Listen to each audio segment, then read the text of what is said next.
cures that. Is a member of the House Appropriations Committee as well. Congressman, thank you very much for joining us. Why are you voting for this budget? Well, Brian, I think it's the right budget for the country. It's fiscally responsible and it's morally correct. It invests in education, which is a great passion of mine, but more importantly, a major investment needed for our country. It takes a real focus on providing health care to every single American.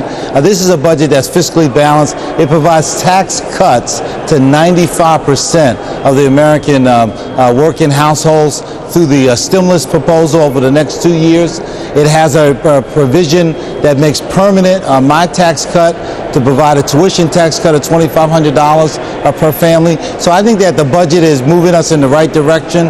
I was happy to see the president's leadership on the world stage today, but he's also leading here in Washington, even in his absence, because both the Senate and the House, by comfortable margins, will embrace the budget that he has laid out before the country. Now, if our viewers were at home and they sat around the kitchen table doing their own budget and they said, honey, we only make $5,000 a month, but I got a great budget, we'll spend $20,000 a month and buy all kinds of stuff for the next few months. That is not fiscally responsible, but that's what the government is doing. Most of these programs likely not going to add to anything to GDP, so how is this fiscally responsible? Well, I think you've seen a lot of reaction to the president's economic program. You saw some of it in the market today.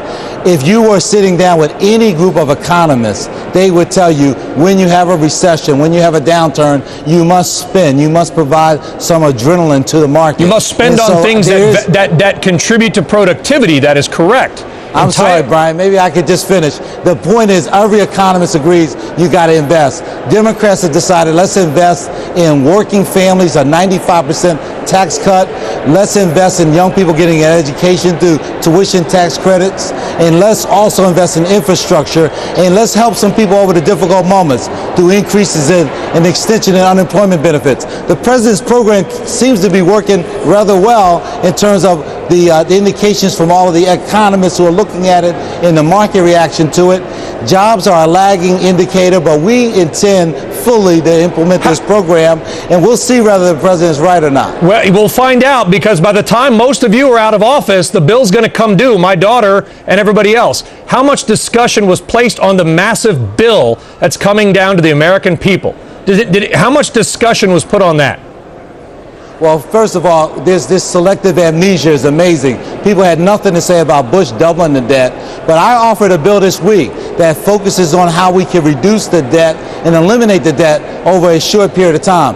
Democrats, I was here when we passed the balanced budget under Bill Clinton, and we've had this 8 years of runaway spending under Bush. Well, but the president has said he's going to cut this deficit in half over the next first term, and I intend for us to do even more. This whole thing about blaming Bush, we've criticized the Bush administration on this too. I've been doing this for a while. Spending deficits of any kind are not a good thing generally for economies of nations at all. But we're adding more deficits than all prior 43 presidents combined, including George Bush. How is that fiscally responsible?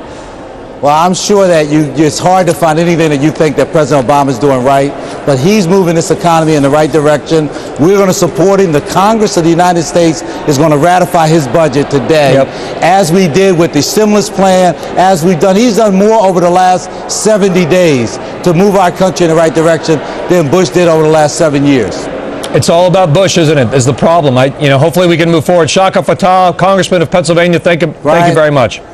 Thank you for having me know, and it's all about change. And that's what the public voted for in November. Well, as long as, if we change and move forward and stop blaming the past, because Congress was in session for the last 8 years as well.